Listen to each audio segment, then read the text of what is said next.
Hello, I'm Faizal Perdaus, President of Mercy Malaysia and former Chair of ICVA. Thank you, ICVA, for giving me and others the opportunity to share our views on the future of ICVA and the future of the humanitarian landscape, especially with regards to humanitarian NGOs going forward to 2030.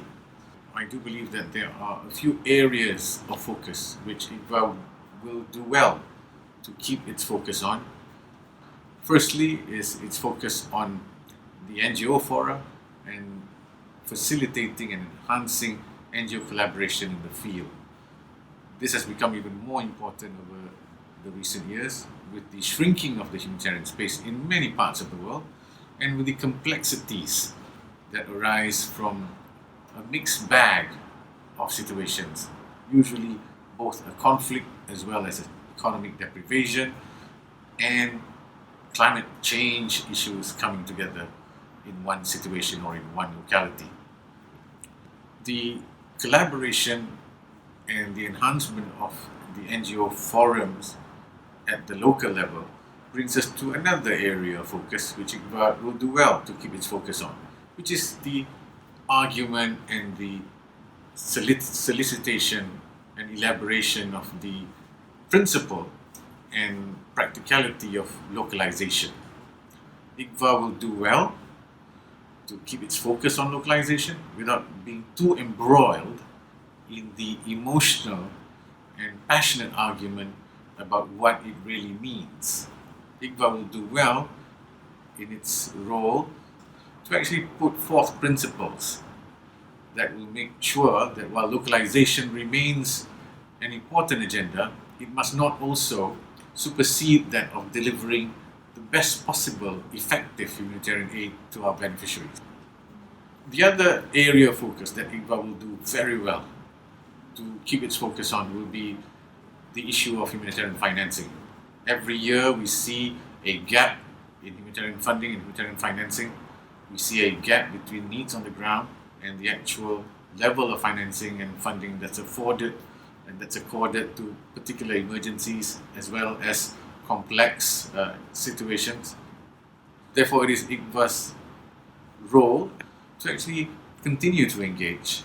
in this area of humanitarian financing and be a productive and proactive, constructive contributor to the argument and to the processes that lie ahead. Ladies and gentlemen, we are in a special place at the moment in the world. Not only do we have pre-existing humanitarian crises brought about by conflicts and natural disasters, we are faced with one of the biggest single challenge to face the world over a long period of time, which is climate change. Where climate change is concerned, ICVA will have to park itself well so that it can be a constructive player. We should keep our focus as a humanitarian NGO network, but we cannot run away from the impact of climate change on both natural disasters as well as displacement. We should not forget that climate change will become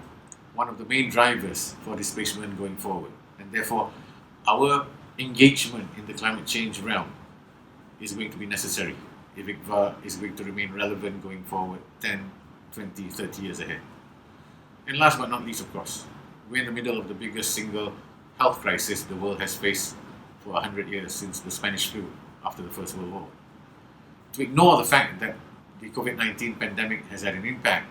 on every facet and aspect of human life would be a big folly. ICVA and its members need to engage in discussions on how the pandemic has changed the humanitarian sector,